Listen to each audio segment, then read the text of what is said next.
Alors aujourd'hui, je vais vous raconter ce que je suis en train de lire. Ma pile à lire est vraiment grosse et longue, très longue, mais il faut que je limite le nombre de livres que je commence parce que je vais commencer Passer ensemble, dont j'en ai déjà le livre physique, la copie physique. Mais de plus, j'étais en train d'écouter dans mes balades.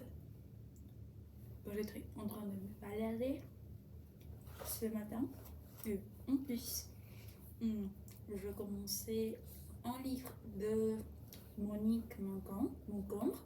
Je pense que c'est ça, leur nom de famille. Son nom de famille, je rappelle. Moncombre, pas concombre. Maintenant, je me trouve en lisant Babel par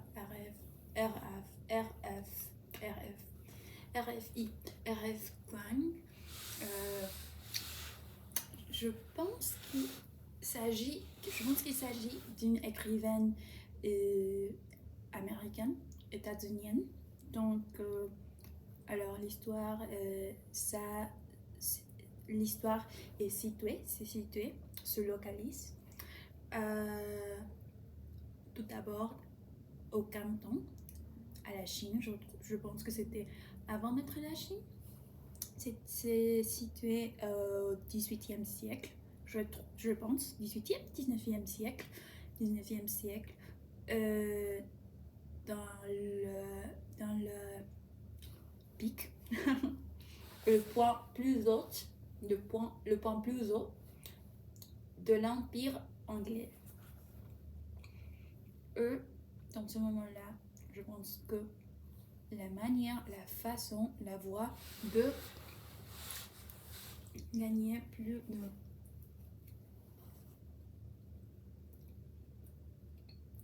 gains monétaires était de traduire le mot dans cet univers très anglais.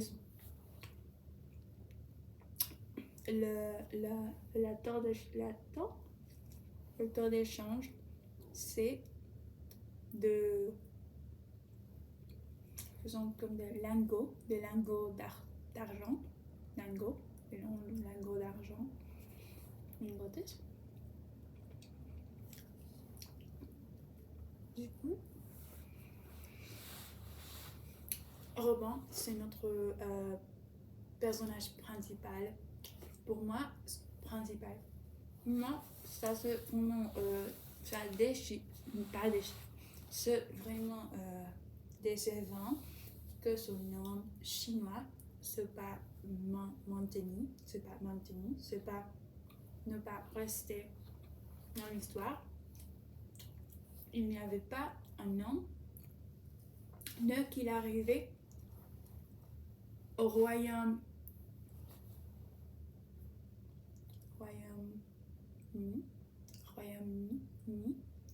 à l'Angleterre, où Richard Lovell lui a demandé de choisir soi-même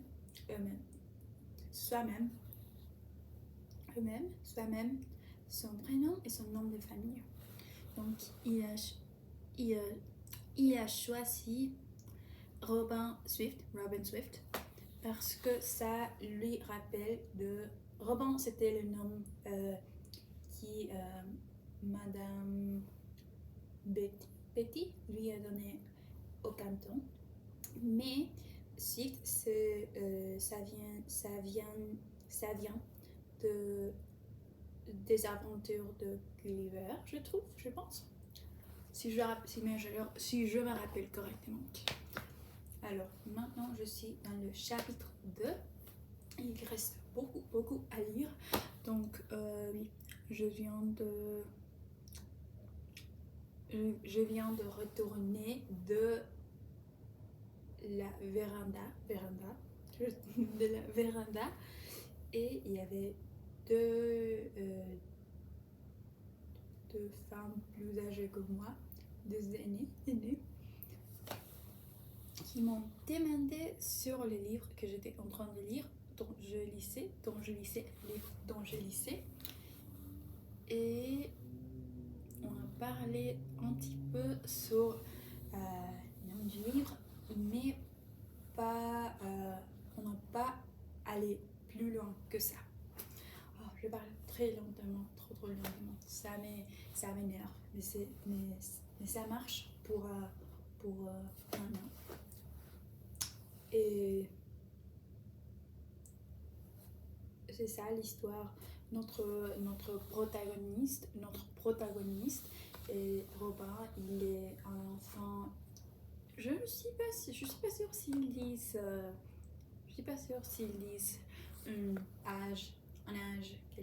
un âge spécifique, mais je trouve qu'il est probablement dans l'école primaire, donc il était trop petit. Mais je pense que ça montre d'une manière vraiment réaliste à quel point il est difficile de conserver une langue quand nous sommes entourés, quand notre entourage et toutes les choses ne sont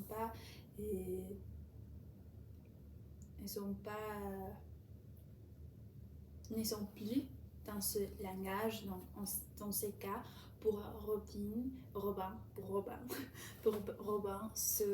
le cantonais, le mandarin, le cantonais, il parle aussi couramment, il parle déjà couramment l'anglais, mais il faut qu'il le maîtrise si bien. Donc il y a deux classes je pense que deux classes d'anglais. Non, il y a deux classes de grec et du grec ancien, et en plus il y a deux classes du latin.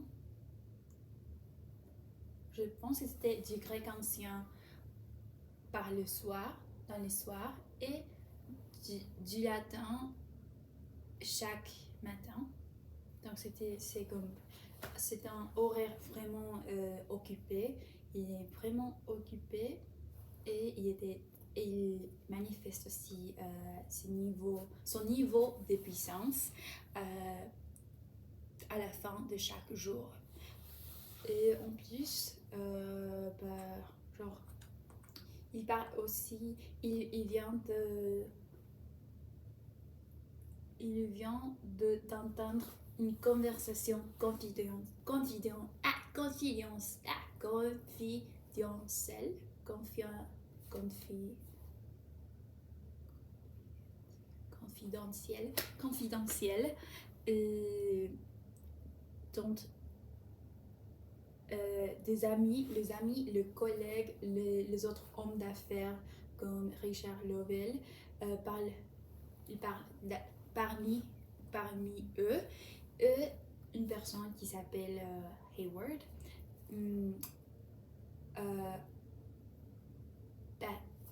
Toutefois, non. Il avoue que Robin, qui était agenouillé pour que les personnes là-bas ne se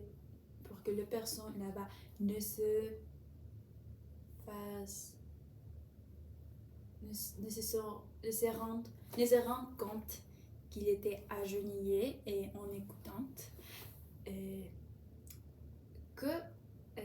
il se ressemble beaucoup trop. Il est vraiment pareil à Richard Lovell, qui à ce moment-là a mis Robin dans ce type. Il a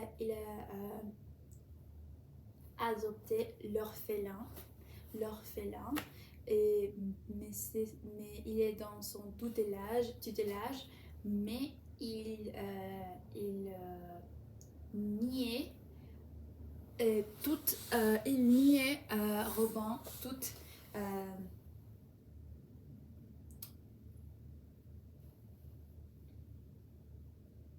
toute mention de que lui, il pouvait être le père, son père. Donc, c'est vraiment intéressant. Moi, je pense qu'il y a beaucoup de tactiques de manipulation qui se sont mis dans ce cas parce que Richard Lovell il est vraiment froid et il est vraiment calculé. Ce sont les observations jusqu'à ce point de l'histoire et de roman. Donc, oui.